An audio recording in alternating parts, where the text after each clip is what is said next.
Incêndio na Escrivaninha, um podcast sobre livros e o mundo, com inspirações para o cotidiano, com Ana Rusch, Tiago Ambrósio Lage e Vanessa Guedes.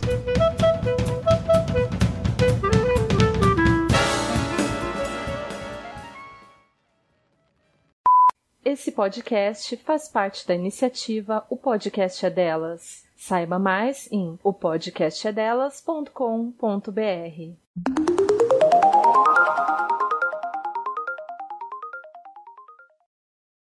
Oi, oi! Este é mais um episódio de Incêndio na Escrivaninha.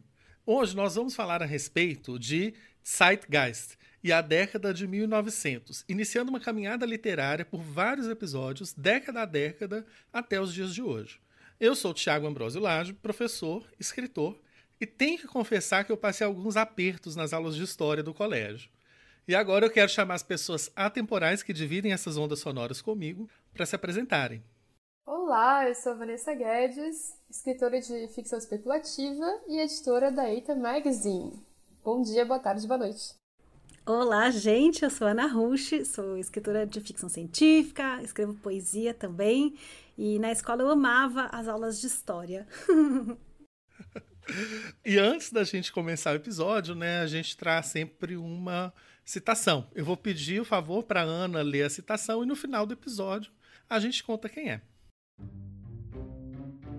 Não se deve ir atrás de objetivos fáceis. É preciso buscar o que só pode ser alcançado por meio dos maiores esforços. Ok, então é alguém que gostava de objetivos difíceis, né? Então bora pro episódio, vamos ver.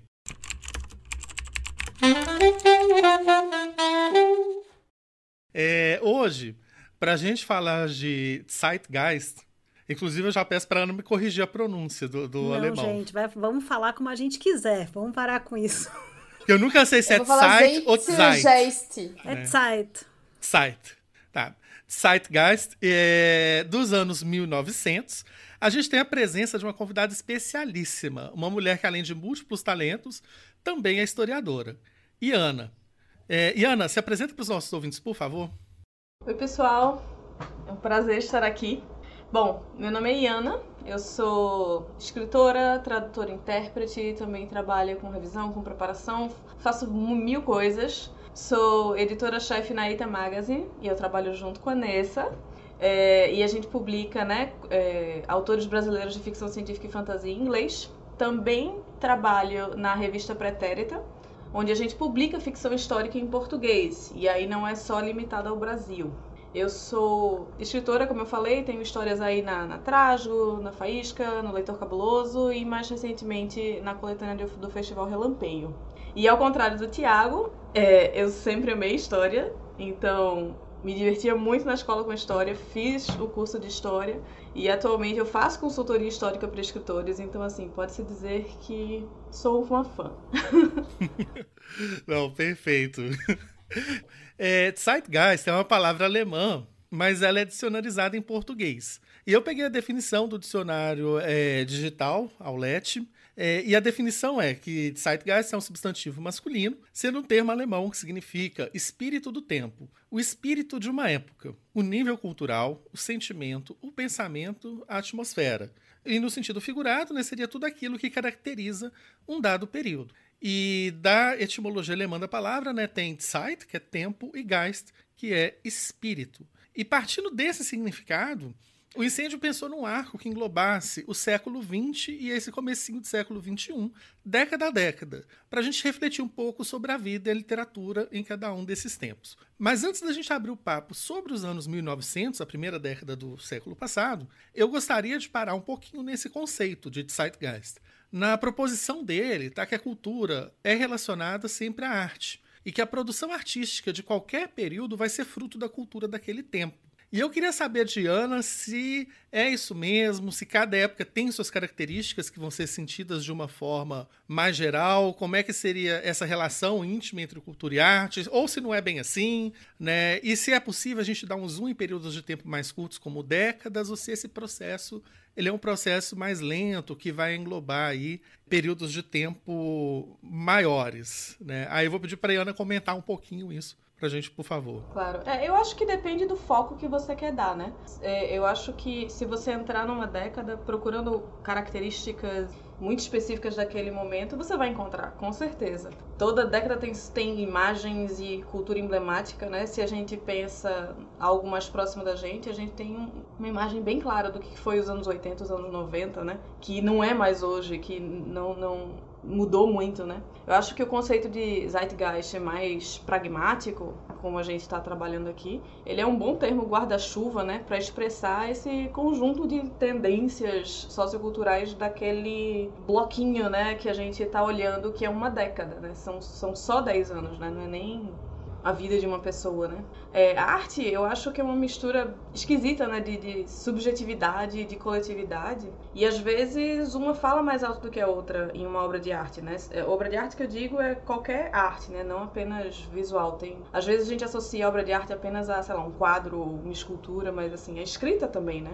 E eu acho que isso explica, esse balanço de subjetividade e coletividade, explica um pouco porque certos artistas e certas tendências são aclamadas dentro do seu tempo e às vezes até esquecidos pela posteridade. Eles têm o seu boom ali na contemporaneidade, e porque outros eles são esquecidos dentro do seu período histórico, não são reconhecidos e tudo mais, e só são aclamados pós-morte, né? Assim, muitos artistas, a gente sabe que isso acontece, eles são aclamados por gerações futuras, né? E eu acho que alguns artistas e obras de arte, eles se influenciam pelo aqui e pelo agora, e aí são muito vinculados ao pensamento corrente da época, né? Eu acho que na literatura, se a gente pensa, especialmente nesse recorte aí do 1900, a gente tem o Anne dos Green Gables, que saiu e foi um sucesso imediato, best-seller, não sei o que lá. E a gente tem Os Sertões, aqui no Brasil, de Euclides da Cunha, que aborda uma questão super pertinente para a época, que estava super em voga, que foi a revolta e o massacre de Canudos, que tinha acontecido há poucos anos, né? E a gente também pensa em Franz Kafka, que morreu no esquecimento, nunca foi lido grandemente. A Metamorfose saiu nos anos de 1900 e nunca teve nenhum grande auê em vida em relação a ele, sabe assim? E hoje ele é uma grandíssima referência, né, da literatura do século XX. Também tem essa questão de misturar também com o que já vinha sendo consolidado nas décadas anteriores, né? Se a gente pensa em 1900, a gente vai chegar num momento em que o orientalismo está super em alta, então a gente tem essa coisa de viagem, desse gênero de exploração na literatura, né, que é descobrir mundos e civilizações e tudo mais, que já vinha acontecendo desde o final do século XIX. E a gente também tem textos que mostram isso, como os de Conan Doyle, até a própria Agatha Christie, que eu acho que ela começou a escrever, né, nos 1900, mas ela se popularizou mais tarde, ela era bem novinha, né? Mas ela já começou a escrever ali no 1900 nessa pegada. E assim, só pra vender o meu peixe, que aliás não é vendido de graça, na primeira edição da revista Pretérita, a gente tem um artigo sobre o orientalismo. Ela é gratuita para baixar, é só ir lá no site pretéritarevista.com.br. E a Frances Mara Leles, que é a autora desse artigo, ela fala um pouco dessa visão do orientalismo que estava em voga nesse período e ficou em voga por muito tempo, na real. E isso é tudo reflexo daquele momento. Hoje, se a gente fosse fazer uma coisa assim, já não seria visto com bons olhos, né? Os tempos mudam. Que bom, né? Que aí tira essa carga de exotização e tudo mais, né? Hoje a gente tem uma outra linha. Ana, Vanessa, vocês têm algum comentário para fazer? Eu posso ir, então. Adorei escutar a Iana. Acho que realmente a marcação histórica, ela altera muito a nossa percepção a respeito do que é a arte, né? E a crítica se altera com o passar dos anos. Eu adorei os exemplos que a Iana trouxe. E mais do que às vezes década a década, embora a gente vá comentar década a década nos próximos episódios, eu acho que é interessante também pensar nessas ondas, que elas vêm, que elas voltam, né? E para dar 2 exemplos que eu acho que dialogam muito com o que a Iana comentou, no Machado de Assis, ele foi preservado, vamos dizer assim, na história da literatura, durante muito tempo por ser um autor que escrevia bem português, ou seja, por uma característica beletrista, né? Então ele dominar o código, estabelecer uma certa língua portuguesa culta, de um certo padrão. E é interessante que, na época da ditadura, por exemplo, José de Alencar era um autor muito festejado no Brasil. E hoje, o Machado, enfim, as críticas sobre o Machado de Assis foi se alterando, né? O Roberto Schwartz até é um nome importante, que fala do Machado de um outro lugar e traz a crítica das feministas estadunidenses para analisar a questão do Machado, né? Que não é muito se a Capitu traiu ou não traiu, enfim, tudo mais. E é interessante que hoje em dia ele já é recepcionado como um grande autor negro brasileiro. Então, é muito legal a gente perceber que, de acordo com... Eu gosto muito daquela frase do Camões, né? O verso, mudam-se os tempos, mudam-se as vontades. Então, as coisas, elas se alteram. Embora, se você pegar ali, o Dom Casmurro, ele é igual, né? O livro não se altera, mas o nosso olhar sobre o livro se altera muito. E um segundo exemplo que eu queria trazer com relação a essa ideia, né? Eu fiz meu doutorado sobre 2 romances, né? Um deles é o conto da Aya, The Handmaid's Tale, da Margaret Atwood. E é muito interessante que, quando eu pesquisei esse romance, ele estava muito esquecido pela crítica aqui no Brasil. Eu sei disso porque as pessoas não pronunciavam direito o título, estava fora de catálogo. E com a ascensão do Donald Trump, esse livro volta à prateleira dos best-sellers. A Aya, ela ela inicia, vamos dizer, uma nova forma da Aya de comparecer em processos políticos, né, principalmente relacionados a gênero, a questões reprodutivas, né.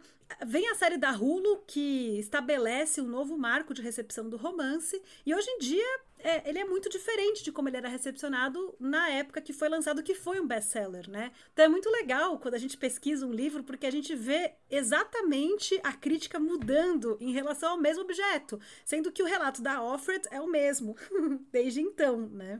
Eu acho que o papel da história é a gente também revisitar e olhar com outro olhar esses mesmos lugares e períodos, né? Porque, assim como tu colocou a nova contextualização da obra do Machado hoje em dia, a gente acaba revisitando isso porque o mundo está mudando e o nosso zeitgeist agora é outro. Então ele influencia como a gente olha, né, as outras décadas, os outros períodos da história.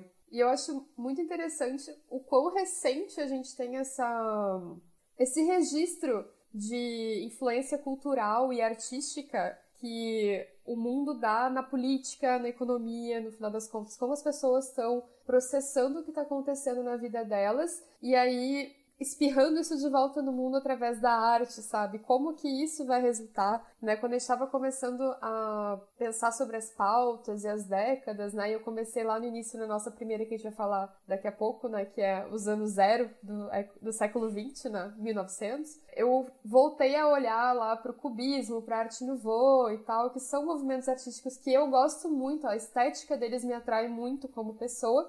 E aí eu comecei a pensar, por quê? Da onde que vem isso, né? E aí olhar pra isso do jeito que, com a carga, né, de estudos que a gente tem hoje em dia e tal, acho que é um outro horizonte que se estende até pra gente criar melhor hoje em dia, né? Eu acho que super faz sentido isso, né? Que no fim das contas a fruição da obra vai ser um confronto do zeitgeist de uma época com o de outra, né? E a gente vai passando por esses processos. Então, eu acho que a gente pode até pensar esse nosso arco de episódios como o nosso zeitgeist em relação a todos esses, né? Que a gente vai estar sempre contrastando aí. Eu achei muito interessante também o que a Ana falou, né? Que às vezes a pessoa não tem o prestígio em vida quando ela produz, né? Porque às vezes não deu match, né? Aquela produção com o zeitgeist daquela época. Pois é. Você vai precisar, né? Que aí tem muito aquela coisa do artista que ele é tão vanguardista, mas tão vanguardista que ele tá além do tempo dele, né? Que ele tá com tendências ali que não... Apesar de eu discordar um pouco disso, porque eu acho que, na verdade, esses artistas não é que eles estão além do tempo dele, na verdade, eles estão trazendo um novo tempo, né? Muitas vezes eles vão estar iniciando essas outras... Eles estão pavimentando a estrada pra frente. Exatamente, eu vejo pra quem tá vindo. mais dessa forma. E daí que a arte e a literatura são tão importantes, né? As pessoas sempre acham que é uma firula, né? Mas não, porque você tá trazendo imagens de algo que poderia ser, então você tá brigando aí com imaginários, né? Assim, se a gente pensa em arte, às vezes a gente reduz a arte apenas a entretenimento, que pode ser, e é super legal, mas à medida que você vai se afastando daquele entretenimento, ele vai se tornando algo maior, ele é uma referência, sabe? Quanta coisa da nossa infância, da nossa juventude e adolescência ali mais atrás, que era só uma fonte de prazer e entretenimento, não é hoje uma referência, sabe? E é uma obra de arte. Uma música, um filme, um livro. Porque o entretenimento ele vai ser também um registro da cultura daquela época, né? O que as pessoas consideravam entretenimento, né? Porque se a gente for pegar uma ótica mais ampla da história, né? Duelo com feras até a morte era um tipo de entretenimento. Né? Ou execuções humanas já foi entretenimento. Ainda bem que revisitamos esse conceito. Né? Ainda bem, né? Mas aí hoje a gente vê muito isso de forma catártica, né? Se for considerar o sucesso das obras do tipo Battle Royale, né? Com o ápice delas aí, né? Mais famosa pra gente hoje, os Jogos Vorazes. É um duelo até a morte. Né? Só que a gente joga isso pra arte. Por que voltou justo agora? Mas, enfim, vamos voltar pro 1900... Né, pra gente poder entrar aí nessa década. Vamos voltar não, vamos entrar em 1900.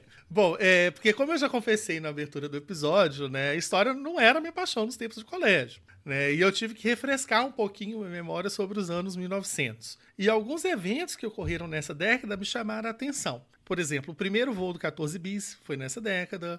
Eu acho que eu falei 1990, né, 1900 cravado.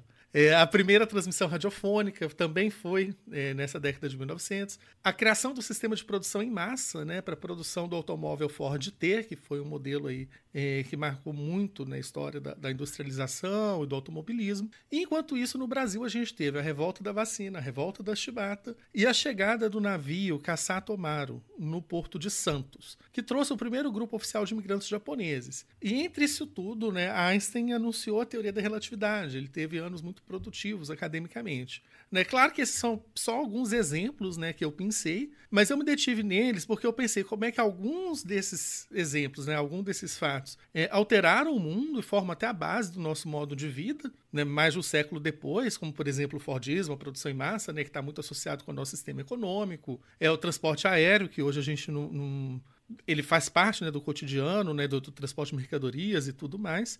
E, ao mesmo tempo, tem coisas que permanecem, como a resistência à vacinação, né? Estava lá na revolta da vacina, né? E hoje ainda tem uma discussão sobre vacina ser obrigatória ou não, e ainda tem eco no pensamento anticientífico aí dos anti-vaxxers, né? Então, como é que tem coisas que perduraram, né, e outras que alteraram, que acabaram se incorporando aí no nosso modo de vida. E eu queria, né, que Ana, né, e vocês comentassem um pouco sobre isso, esse período histórico especificamente, né, da primeira década do século passado. Se vocês têm algum comentário para fazer sobre esses eventos, alguns outros eventos, e se teria como a gente pensar em um Zeitgeist especificamente dos anos 1900. Nossa, aquele negócio, né? Se você abre uma lista de grandes eventos em 10 anos, já vai acontecer muita coisa, muita coisa. Eu acho que é importante também notar que os anos de 1900 é a última década de paz, digamos assim, não existe grande guerra, a Primeira Guerra Mundial ainda não aconteceu, a Segunda Guerra Mundial então também não. Então é uma outra mentalidade, é uma mentalidade pré-guerra mesmo, pré-catástrofe humana, em proporções que a gente não conhecia, né? Vinculadas à tecnologia que está sendo desenvolvida exatamente nessa década, né? A aviação e tudo mais.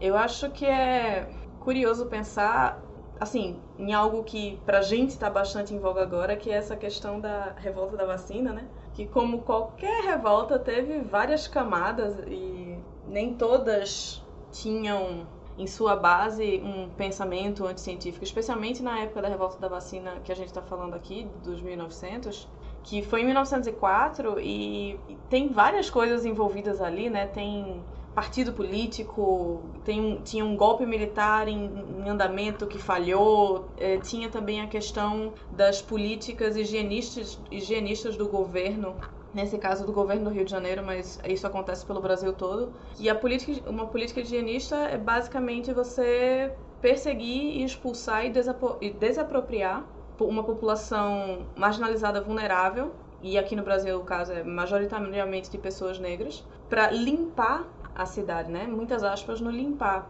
porque as cidades crescem muito, né? Do final do século XIX para o começo do século XX, tem uma explosão de crescimento por causa dessa imigração. Você falou aí do Casato Maru, que traz os japoneses, mas também no final do século XIX chegam italianos, chegam alemães. Essa população explode e, obviamente, a cidade vai se tornando cada vez mais insalubre. Então, a revolta da vacina, ela tem essa mistura aí, as pessoas não querendo se vacinar, mas por que elas não queriam se vacinar, né? Que tipo de abordagem estava sendo feita para higienizar, aspas aí, a cidade, sabe? Esse processo era um ataque direto à existência e subsistência dessas pessoas, né? Um monte de avenida e expansão de porto aconteceu nessa época, e quem pagava, quem era expulso, quem era desapropriado, eram as populações mais pobres, era a população negra que ia sendo expulsa da cidade, no caso do Rio de Janeiro, para os morros, né? A origem do que a gente entende hoje como essas comunidades de morro, tá aí, tá nesse processo de expulsão higienista das populações mais pobres das cidades, né? Processo de marginalização, literalmente, né? Colocar na margem. Não só socialmente, mas fisicamente, né? Então, quando a galera tem essa revolta da vacina, tem esse fundo social e também tem a parte política, né? Que, obviamente, tinha um partido contra o outro que estava no poder e pegaram essa obrigatoriedade da vacina para incitar essa insatisfação que já estava rolando, né? Na população, e para tentar esse golpe de Estado militar aí que foi derrotado, né? Mas, nossa, é uma história complicada. E é há 120 anos atrás, né? É porque você falou umas coisas aí, eu buguei aqui, achei que você estava falando da semana passada. Pois é. Coincidências, né? Coincidências. E lembrando também que a escravidão tinha sido abolida pouquíssimo 15, 20 tempo. anos antes, né? Então, assim, a população negra não estava nem se estabelecendo direito ainda e já estava sendo desalojada. E detalhe, né, assim, se você pensa hoje, o que a gente tem hoje de local, assim, bem micro para lidar com saúde, é um posto de saúde, né? Na época, você tinha uma delegacia de saúde. Tudo era muito policiado. Quando você entrava, o Oswaldo Cruz, ele aparece nessa época, né, para combater as epidemias endêmicas, né, que é malária, peste bubônica, febre amarela. As pessoas, os agentes de saúde, que não era esse nome, eles entravam com polícia na casa das pessoas. Não tinha um pode entrar, não pode entrar. Eles entravam, invadiam, sabe? Então, disso pra você pegar o braço de alguém e enfiar uma agulha, você não vai querer isso, sabe assim? Você não está sendo bem tratado. Essa desconfiança da vacina por esse grupo marginalizado tem um motivo, entendeu? Ela não vem do nada. Você estava falando das revolta da vacina e eu estava pensando numa coisa nada a ver, que o colégio que eu estudei é anterior a esse período, eu estava achando que ele tinha surgido ali, o Instituto de Educação lá de Porto Alegre. E aí, porque eu sempre pego a referência da chegada dos italianos no sul. E aí eles estão chegando nessa mesma época que os japoneses estão chegando no norte. Então, assim, ali por 1901, 1902, por aí. E, salvo engano, acho que a Iana está concordando com a cabeça, então ela é historiadora aqui, eu vou... E eu tô rindo que, como seu ponto de referência é o sul, se chama São Paulo de Norte. Eu acho maravilhoso. Tipo, né? Mas né? É o conceito de ponto de referência, né? Qualquer outro estado do Brasil tá ao norte do Rio Grande do Sul, não tem o que fazer. Grande, Santa Catarina pra cima é o Grande Norte. Isso. Eu que tô no centro, né? Eu acho que eu tenho uma vista privilegiada. Completamente.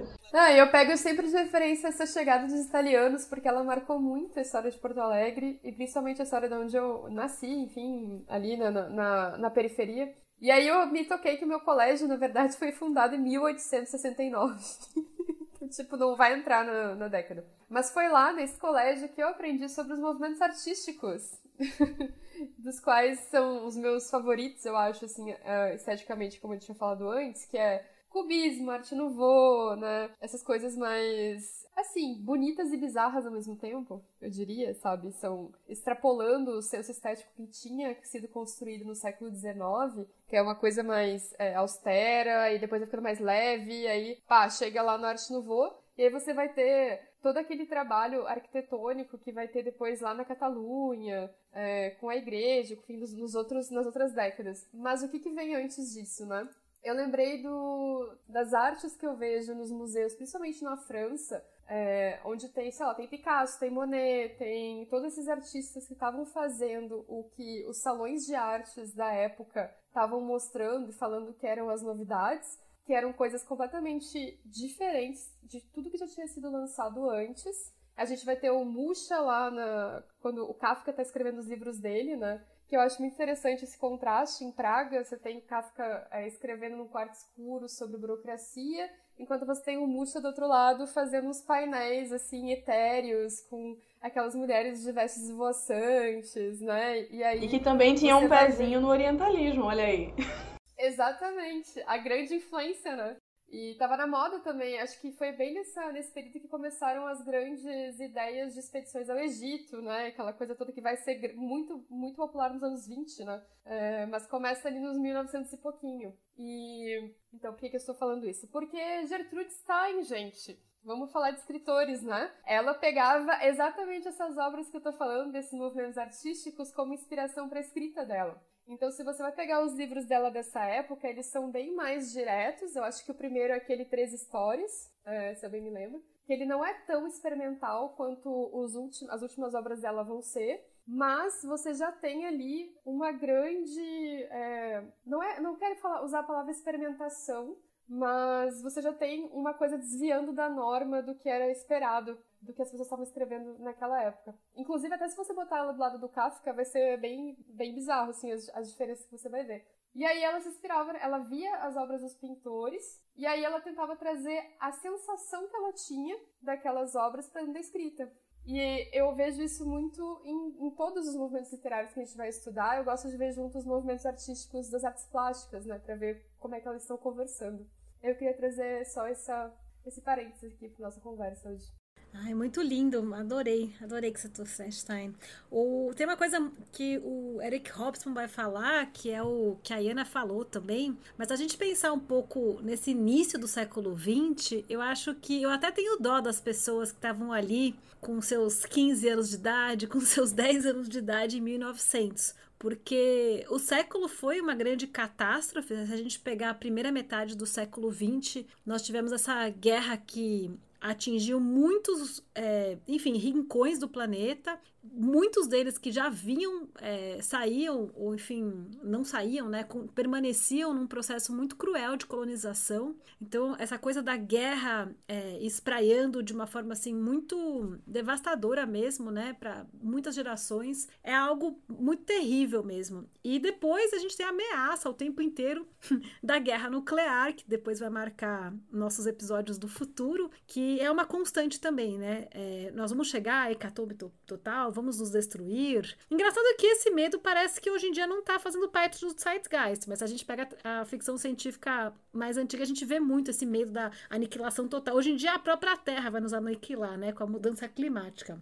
Hoje a nossa guerra nuclear é mudança climática, né? Exatamente, né? É bem do Zeitgeist essa. E uma coisa que chama atenção, pegando um pouco o que o Thiago tinha dito, só vou trazer um pouquinho, que ele falou do Fordismo, né? Algo que vai marcar também esse século é essa organização na forma de matar as pessoas. Então, mais à frente, vamos voltar a isso uma vez mais também, quando a gente for falar aí de final de Segunda Guerra, né? Mas essa organização, por exemplo, de campo de concentração, em que você tinha tinha um registro de código de barras das pessoas, você tinha uma linha de montagem praticamente de como você exterminava as pessoas e usava partes do cabelo, partes dos dentes. Então, ver o corpo humano como matéria-prima, que é algo muito terrível, né? Até o Adorno vai falar, né, que depois disso, depois de Auschwitz, era impossível imaginar uma coisa mais bárbara, né, do que aquilo, né, e que não ia ser possível escrever poesia e tudo mais. Tô citando tudo errado, gente. Depois, quem tá ouvindo pode me corrigir certinho, porque tô citando de cabeça. Mas a gente tem essa organização muito terrível de uma nova humanidade que parecia que não existia, né? Assim, realmente horrorosa. E vamos voltar agora o nosso foco para a arte e para a literatura, né? Que aí eu me pergunto, né, e gostaria de perguntar a vocês como é que esses eventos, esse clima se traduziram em obras, né? E uma obra que particularmente me chama a atenção, né, quando eu fui fazer a pesquisa para a pauta, é o Mágico de Oz, né, que ele foi publicado exatamente em 1900, e é uma história pela qual eu tenho muito carinho. Muito carinho é um eufemismo, né? Eu sou completamente alucinado pelo Mágico de Oz. E ela tem um impacto cultural inegável até os dias de hoje, né? Tendo tido inúmeras adaptações e obras derivadas. Eu acho que, seguindo esse arco aqui, para cada década a gente consegue achar alguma adaptação, alguma releitura, alguma obra derivada do Mágico de Oz. E ele tem algo do clima da época, né? Porque ele levou o conto de fadas para o solo americano. Que estava, né, os Estados Unidos se despontando ali como potência, né? Ford era estadunidense, americano, no caso aqui no sentido de norte-americano, né? E compôs elementos tradicionais com elementos locais, como a questão dos campos de milho, né? A questão da industrialização, né? da civilização. E o próprio Baum, o autor, ele afirmou um desejo de se distanciar dos elementos mais sombrios dos contos de fada europeus, né? Como dos irmãos Grimm, por exemplo, e buscar mais um senso de maravilhamento, né? E eu me pergunto se isso não seria um prenúncio aí da afirmação dos Estados Unidos como potência, né? E, bom, se deixar eu vou me empolgar aqui, vou ficar horas falando do Mágico de Oz. Aí eu queria ouvir um pouquinho de vocês, né? Se tem alguma obra dessa época que vem à mente de vocês, assim, para vocês comentarem. Olha, é engraçado, né? Mas a primeira coisa que me veio à mente, pensando em 1900, na verdade, foi Sherlock Holmes, que apesar do pessoal associar, né, digamos assim, as últimas décadas do século XIX, nos anos 1900, em 1903, exatamente, em que o Conan Doyle, ele ressuscita o Sherlock Holmes depois de muita pressão popular, assim, dos leitores. Porque ele mata o Sherlock Holmes em 1893, e aí ele passa 10 anos sendo assediado pelos leitores. E aí, eu acho que em 1902 sai O Cão dos Baskerville como uma novela, porque ele tinha sido serializado antes. E aí, em 1903, ele escreve o primeiro conto novo, né, do Sherlock Holmes. E continua, né, a saga do Sherlock Holmes por mais vários casos aí. E eu, assim, pensando, eu acho que foi a primeira, O Cão dos Baskerville e a Aventura da Casa Vazia, que é o conto que retorna a Sherlock, eu acho que foi, talvez, a primeira coisa que eu li, que é dos anos 1900, que eu li adolescentezinha ali com, sei lá, 12 anos de idade, 13 anos de idade. Então foi meu primeiro contato direto, digamos assim, com as palavras de uma pessoa de 1900. Né? Porque eu acho que eu só fui estudar isso na escola mesmo, sei lá, ver esses filmes em preto e branco ainda mudos, eu só fui estudar isso um pouco depois, um pouco mais velha na escola. E tem uma história que eu particularmente amo muito, que é uma noveleta, eu não sei se chega a ser uma novela, mas é um conto longo, digamos assim, do Algernon Black, que é The Willows, que é um conto de horror. E nessa época, né, dos 1900, é que a gente tem muitas revistas pulp começando a serem publicadas. Então aí é que começa a sair essas revistas pulps que vão publicar ficção científica, que vão publicar o H.G. Wells, que também vai estar publicando um monte de livro e de conto nessa década. E tem o Júlio Verne também, ainda bem no comecinho, em 1901, com a Cidade Aérea. Eu não sei como é a tradução para o português, tá? Mas uma tradução literal seria essa, que ele publica em 1901. Depois a gente acha então, bonitinho. Ainda tem essas fagulhas assim, de horror, de ficção científica rolando nesse comecinho de século, que é muito legal de ler. Eu acho muito legal. Sim, eu acho que Dom Casmurro dessa época também, não? Eu acho que Dom Casmurro é final do século XIX ainda. É antes. Não, é 1900 cravado. Eu sou fãzão de Verne e H.G. Wells, então eu sou suspeito. Olha aí. Pois tem muita coisa legal dessa década, assim, em termos de literatura, porque a galera começa a experimentar mais, como a Vanessa falou, em diferentes gêneros, né, digamos assim. Antes da gente passar a palavra para a Vanessa e para a Ana, eu só queria fazer um comentário dessa questão do assédio dos leitores para que Conan Doyle continuasse a história. E a gente acha que contato de leitor com autor é uma novidade que o Twitter trouxe, né? Assim, assédio moral, a gente acha assim, nossa... autor é antigo. Isso aí não foi a internet que trouxe, não. Eu acho que dos livros que eu li da época da escola, tirando Dom Casmurro, dessa época que me marcou muito, eu tinha gravado na cabeça que eram todos os livros dessa de Queiroz, mas é antes dos 1900, porque ele morre em 1900. Mas o último livro que ele publica é o A Ilustre Casa de Ramírez, que é um dos mais emblemáticos, né? Pois é, eu tô recapitulando aqui a minha... Fala, Iana. O que eu posso trazer é que eu digitei, que eu não posso digitar, gente, senão meu microfone, ele dá pau, mas Dom Casmurro, ele foi publicado pela primeira vez em 1899, tô vendo aqui na Wikipedia pra gente deixar direitinho. Não, sabe o que eu trouxe? Eu trouxe uma outra coisa, na realidade. Bom, falando das revistas pulp, eu acho que elas são bem importantes mesmo para fazer a transição de século, né? Inclusive pensando aí no interesse... de um público maior por experimentos científicos que depois vai desaguar no que a gente chama hoje mesmo de forma bem consolidada em ficção científica, e não vamos discutir quando a ficção científica começa neste episódio, porque senão daria só um arco falar desse tema. Né? Nossa, quem sabe. Mas uma coisa legal que eu pensei em trazer é falar um pouco do Cruz e Souza, porque Faróis, que é de 1900, é uma obra póstuma dele. E, ou seja, ele vai viver antes, né, da virada do século, e talvez, para mim, seja uma obra que marque muito algo que desaparece no século XX. Então, já que a gente vai falar muito do século XX nessa temporada, nessa subtemporada, vamos dizer assim, nesse arco que nós estamos traçando, eu pensei em trazer o Cruz e Souza, porque ele é um poeta que eu gosto muito de ler. Até mandar um abraço pro Bruno Matangrano, que gosta também de Cruz e Souza. Trabalho com ele em sala de aula algumas vezes, e é interessante que é uma estética que desaparece, porque ele fala com os elementos naturais, ele fala com as estrelas, ele fala das coisas diáfanas, das coisas muito grandes, e isso talvez seja uma sensibilidade que vai começar a desaparecer na poesia brasileira conforme o século avança. Não é que desaparece, mas ela sai um pouco do zeitgeist, né? Então sai um pouco do foco, e é muito interessante porque ele sempre dialoga, né, com o que é gigante, o que é muito grande. E o Cruz e Souza, eu acho que ele deveria até ser mais lido, teve uma vida muito sofrida, né? Ele nasce em Florianópolis, é um escritor negro, e ele perdeu muita gente pela tuberculose, né? Então também, enfim, é alguém assim que talvez a gente mereça lembrar, porque, enfim, ele escreve coisas belíssimas. E eu selecionei 2 versos dele, que tá em Broquéis, que é de 1893, porque eu acho que ele fala muito com o nosso tempo de agora, apesar de ser um par de versos muito antigo. Então, só para ler aqui 2 versinhos do Cruz e Souza, que eles são bem, né, desses grandes eloquentes, mas que fala muito com o nosso zeitgeist atual. Diluências de luz, velhas tristezas, das almas que morreram para a luta.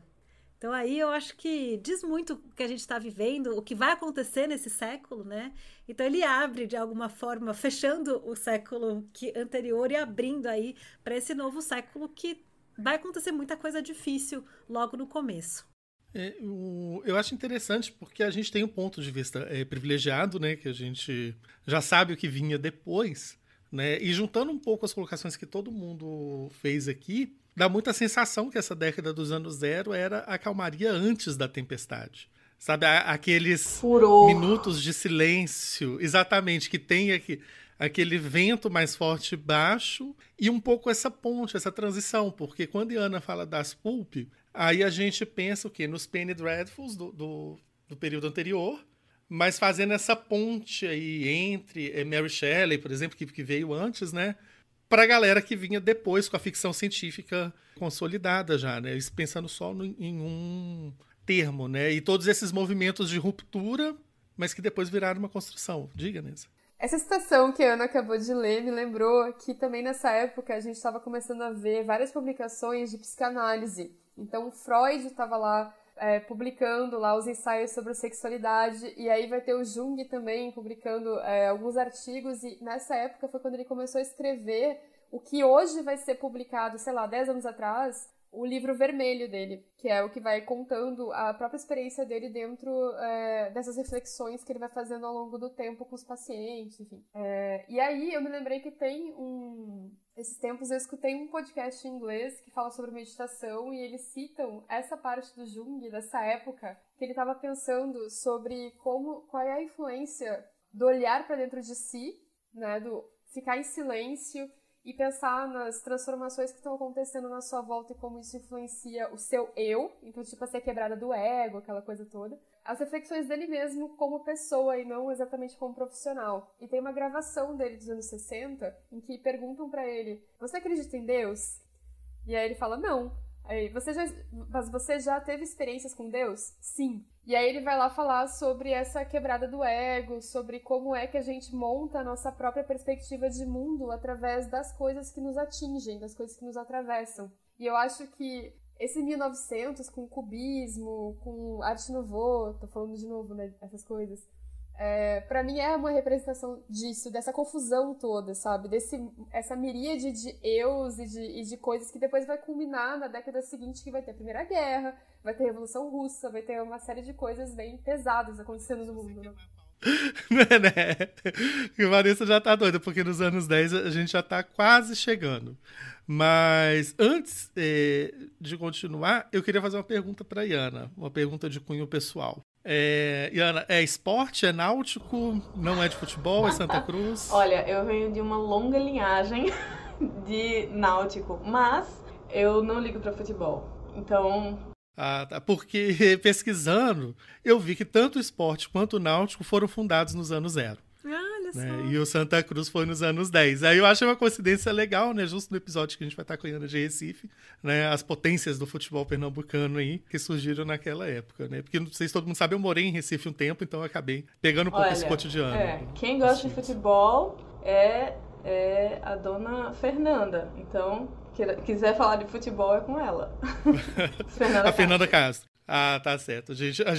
Quem sabe depois a gente faz um episódio especial. Eu zero à esquerda de futebol. Sou 3, então. Não, eu também. Se me perguntam, né? Fala, sou de Belo Horizonte. Pessoal Atlético ou Cruzeiro. Aí eu dou uma risadinha do tipo, né? Qualquer um.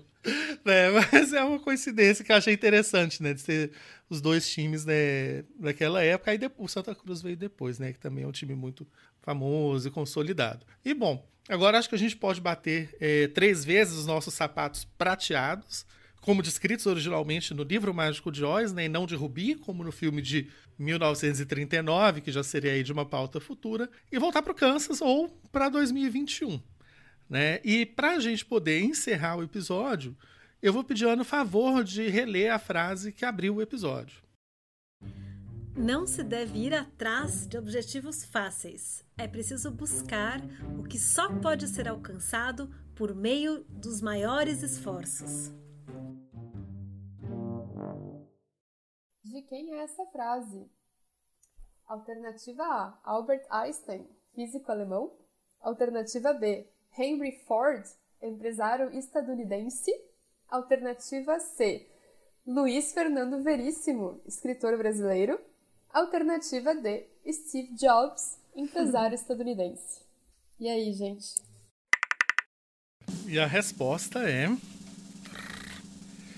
Albert Einstein. Ele é um cientista, né? Foi um físico teórico, e ele é super famoso não só pela física teórica, né? Mas por várias frases dele. E muitas vezes envolvem exatamente essa questão do esforço e do trabalho envolvido no fazer científico. E ele também é muito famoso por ter muitas citações falsamente atribuídas a ele na internet. Talvez ele só perca para Clarice Lispector, né?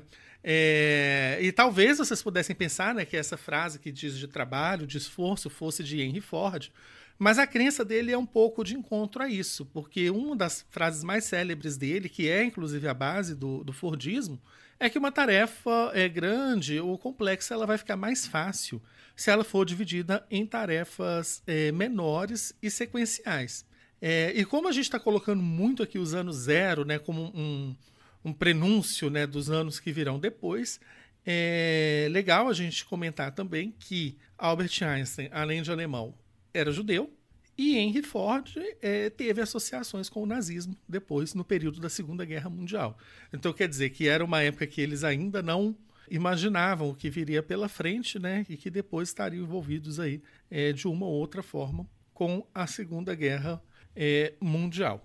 E agora, para a gente ir para o fogaréu, né, eu queria que vocês contassem para a gente uma coisa que vocês querem queimar, se ver livre, alguma coisa que vocês gostariam de indicar para aquecer os corações dos nossos ouvintes e fazer um jabá, mandar um beijo e assim por diante, começando pela Iana. Queimar e aquecer.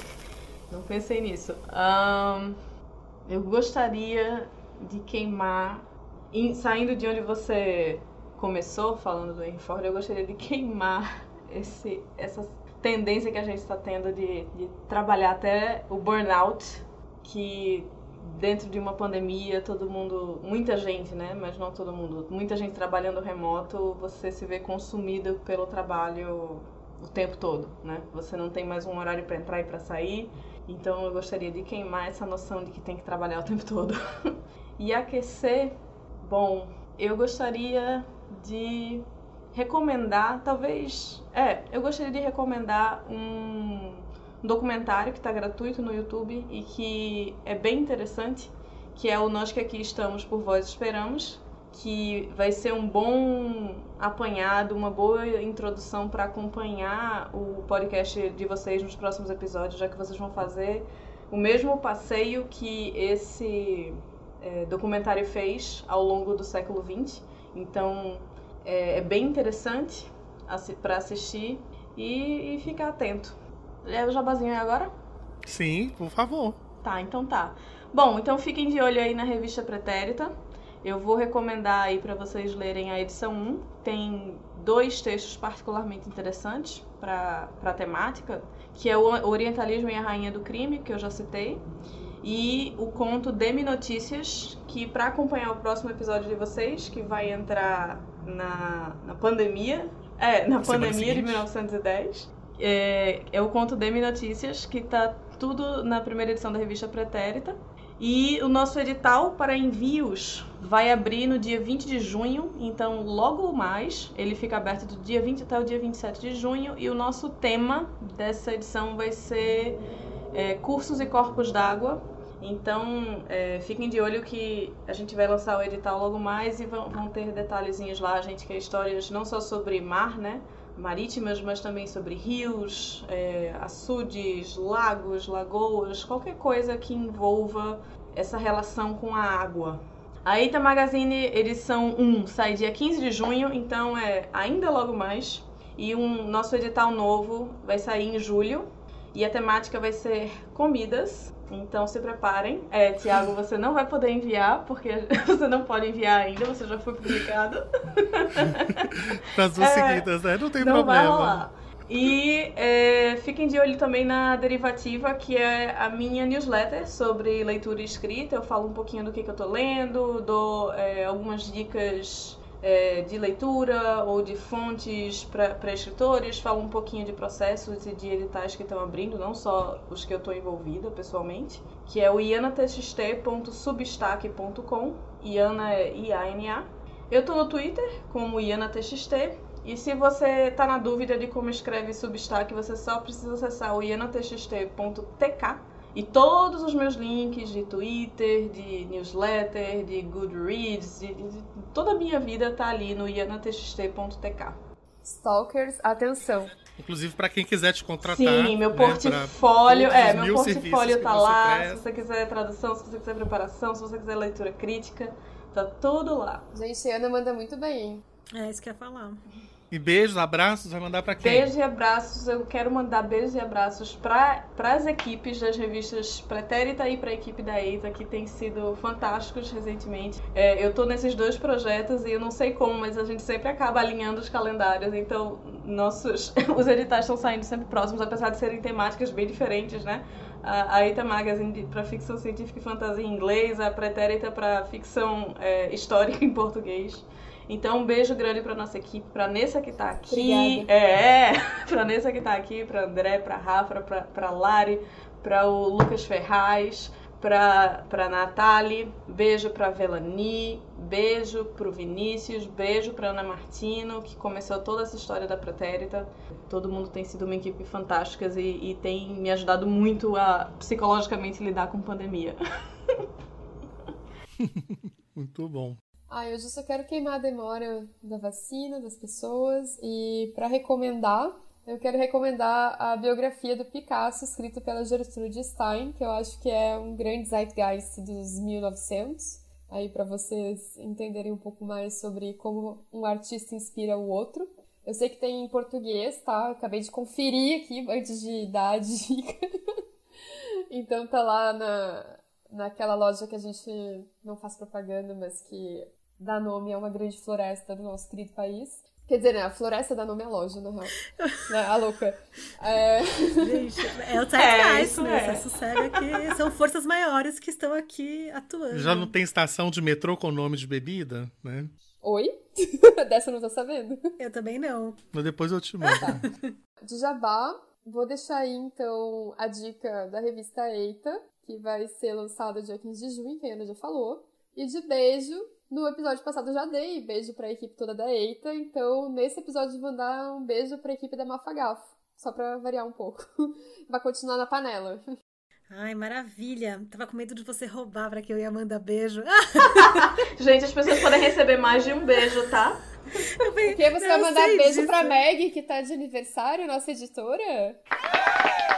Está de aniversário hoje no passado do episódio, né? Meg, obrigada pela paciência e por meus áudios perdidos, mas eu gostaria de queimar mesmo o movimento anti-vacina contemporâneo. Adorei que a Iana explicou a questão da revolta da vacina, que não tem muito a ver com o nosso movimento anti-vax atual, que, enfim, tem uma origem muito diferente, umas forças muito obscuras, muito sombrias e bastante diferentes mesmo do que foi a outra, né? Então, enfim, se você puder, se estiver disponível a vacina onde você está, vá se vacinar. Parece meio besta falar isso, mas eu conheço pessoas que ainda estão em dúvida a respeito disso, mesmo tendo esse direito. Então, se você está ouvindo a gente, isso vai ajudar muitas pessoas também, né? Para aquecer, eu queria então recomendar poesia, queria recomendar para vocês lerem em voz alta, enfim, poemas do Cruz e Souza. Às vezes faz bem, assim, né? Para treinar a leitura em voz alta, abrir os pulmões. E ele é triste, então não vai ser uma coisa otimista, então combina com o nosso zeitgeist. E o jabá, eu escrevi uma matéria há um tempo atrás sobre o conto da Aya e a ascensão conservadora, e eu acho ele bem interessante para mostrar esse retrato de como uma obra era compreendida e depois se altera com a ascensão do Trump à presidência dos Estados Unidos, né? E nos beijos, eu queria mandar beijos e abraços para a equipe da Pretérita, porque eu acompanho de longe aqui, quietinha, mas eu acho muito legal. Li a primeira edição e realmente eu acho que, puxa, são histórias muito preciosas mesmo a gente pensar. Nem sei se eu consigo algum dia contribuir aí, submetendo algum artigo, algum conto, enfim, alguma coisa assim, mas como leitora, assim, tem meu coração a Pretérita. Muito bom. Eu, para queimar, né, eu acho que é uma queima mais pessoal, assim, mas não tão metatextual, né? Igual Iana queima o burnout, né? Chega a ser até irônico, né? Eu Você gostei, queimar o que queima. Quem queima as queimaduras, né? Mas no meu caso, é a resistência ao aprendizado, né? São os altos tabus que a gente se coloca para determinadas disciplinas ou áreas do conhecimento, né? Eu não sou bom em história, eu detesto matemática, tá? E você não se abre para aquilo. Né? Geralmente a gente não gosta do que a gente não conhece. Então é muito difícil a gente começar a estudar alguma coisa e não acabar se apaixonando por aquilo. Né? Então se permitam mais, né? E topem esses desafios aí. Né? Ou sigam lá a dica do Einstein, né? Encarem essas missões aí difíceis, porque você pode acabar tendo um bom progresso ali, um bom desenvolvimento. Né? E para aquecer, gente, eu indico a leitura do Mágico de Oz mesmo. Né? Eu sou fanboy e eu consegui não monopolizar o episódio sobre isso, que já foi um progresso. Ficou suando aqui na frente do microfone. Pra não fazer isso. Pois é, do tipo, quem sabe, né? Um dia a gente faz um especial em Oz, né? Aguarde a próxima década. Aí já fica uma outra possibilidade. E jabá, gente, eu vou fazer jabá da própria Eita Magazine, né? Que apesar de estar em inglês, vários dos nossos ouvintes são capazes de ler em inglês, porque tem um conto meu na edição 0, né? Então, eu faço um jabá aí para revista e para quem está ouvindo, a gente escreve para mandar material para a EITA, porque eles aceitam material em português. Eu, por exemplo, não escrevo em inglês, né? Tá aí um desafio que eu ainda não estou correndo atrás, né? Mas eles recebem material em português e fazem um trabalho de tradução depois, né? Inclusive, quem traduziu o meu conto foi Ana. Né? Então, fica aí, né, esse jabá. E para mandar alguma coisa para a Pretérita, que eu tô querendo mandar alguma coisa, mas eu tô com uma certa dificuldade aí justo nessa parte histórica. Vamos ver, né, o que vai sair. E um abraço, eu queria mandar um abraço para todos os cidadãos de Oz, né, especialmente para Carol Chiovato, né, que é escritora, tradutora, acadêmica, pesquisou Oz, né, no mestrado dela, Osasco. E é responsável pela não, é Oz mesmo, né? E foi responsável pela tradução, né?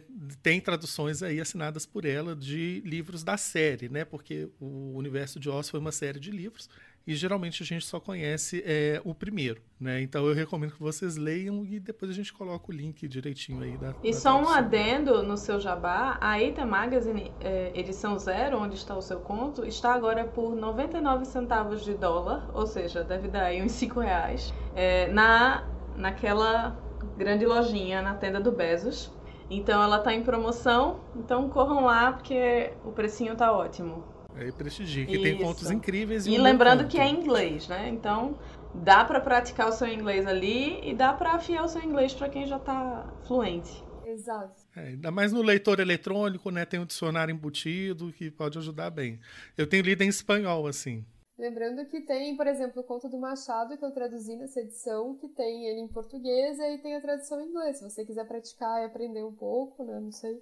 Ou não fica olhando muito a minha tradução, né? Lendo Machado em inglês, olha aí. Fino. Eu acho que eu não encararia, não. Acho que eu pegaria em português mesmo. Lê uma e depois a Mas, outra. bom. Pode ser. Gente, esse foi o Incêndio na Escrivaninha, então, né? Se você gostou do podcast, a gente tem uma newsletter e um canal do Telegram. Para assinar a nossa newsletter, é só entrar no site tinyletter.com/incêndio na escrivaninha. E o nosso canal do Telegram, para quem quiser assinar, a gente sempre avisa quando tem episódio novo, é o t.me/incêndio na escriva. E no próximo episódio a gente vai dar continuidade ao nosso arco sobre Zeitgeist e a gente vai falar sobre os anos de 1910. Obrigado e até lá. Tchau, tchau. Cruz, tchau. Tchau, pessoal. Obrigada. Você ouviu Incêndio na Escrivaninha, com Ana Rusch, Tiago Ambrósio Lage e Vanessa Guedes. Locução de vinheta, Rodrigo Hipólito.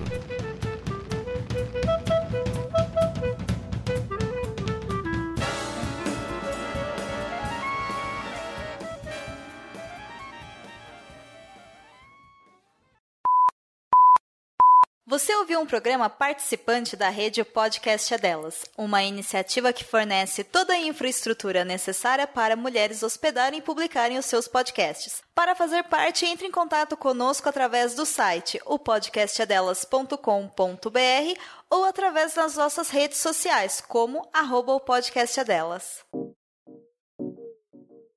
Editado por Dodô de Patinete. twitter.com/Dodô de Patinete.